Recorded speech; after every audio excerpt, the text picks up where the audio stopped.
Group পর্বে পর্তুগালকে রুখে দেওয়া ডিআর কঙ্গোর বিপক্ষে ইংল্যান্ডের লড়াইটা হাড্ডাহাড্ডি হবে এমন আভাস পাওয়া গিয়েছিল আগেই। মাঠের খেলাতেও এবার তেমনটাই দেখা গেল। হারলে বাদ, জিতলে পরের রাউন্ড, এমন গুরুত্বপূর্ণ ম্যাচে আজ শুরু থেকে আক্রমণাত্মক খেলতে থাকে ইংলিশরা। বিপরীতে অবশ্য ছেড়ে কথা বলেনি কঙ্গো। দুই দলের এমন লড়াই শেষে কেমন হলো ম্যাচের ফলাফল, তাই নিয়ে বিস্তারিত রিপোর্টে।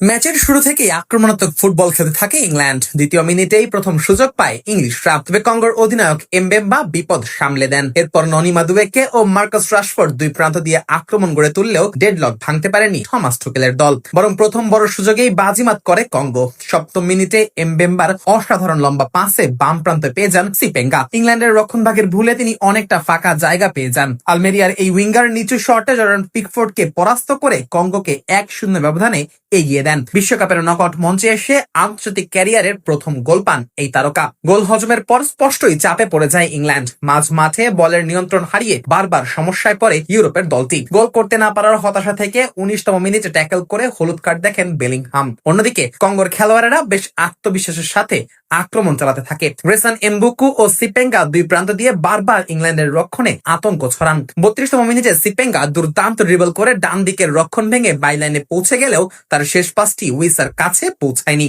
এরই মাঝে ইংল্যান্ড ধীরে ধীরে ম্যাচে ফেরার চেষ্টা করে। 28তম মিনিটে রাইসের ফ্রি কিক থেকে এসরি কনসার হাঁটু ছুঁয়ে বল অল্পের জন্য পোস্টের বাইরে চলে যায়। 30তম মিনিটে দারুণ সুযোগ পায় ইংল্যান্ড। রাইসের নিখুঁত ক্রস থেকে জুড বেলিংহামের হেড দুর্দান্ত দক্ষতায় ফিরিয়ে দেন গোলরক্ষক এমবাসি। কয়েক মিনিট পর রাশফোর্ডের শট গোল লাইন থেকে ফিরিয়ে দেন সাবেক ইংল্যান্ড ডিফেন্ডার অ্যারন ওয়ান-বিসাকা, যিনি কিনা এখন খেলছেন কঙ্গোর জার্সি গায়ে। ইংল্যান্ড যখন সমতায় ফেরার মরিয়া চেষ্টা করছে, তখন উল্টো 42তম মিনিটে ব্যবধান দ্বিগুণ করার দারুণ সুযোগ পায় কঙ্গো। ওয়ান-বিসাকার চমৎকার ক্রসে প্রথমবারের শটেই বল পোস্টে লেগে ফিরে আসে উইসার। ভাগ্য সহায় হলে তখনই 2-0 ব্যবধানে এগিয়ে যেতে পারত আফ্রিকার দলটি। প্রথমার্ধের শেষ দিকে পুরোপুরি আক্রমণে ঝাঁপায় ইংল্যান্ড। যোগ করার সময়ের দ্বিতীয় মিনিটে মাদুয়েকের ক্রস থেকে বেলিংহামের হেড আবারও অবিশ্বাস্য দক্ষতায় রুখে দেন এমবাসি। এরপর হ্যারি কেইনের ভলি শটও কর্নার থেকে ফিরিয়ে দেন তিনি। এর আগে কেইন পেনাল্টি বক্সের ভেতর পড়ে গেলেও রেফারি সেটি নাকচ করে দেন। একের পর এক সুযোগ তৈরি করেও গোলের দেখা না পাওয়ায় শেষ পর্যন্ত হতাশা নিয়েই বিরতিতে যায় ইংলিশরা।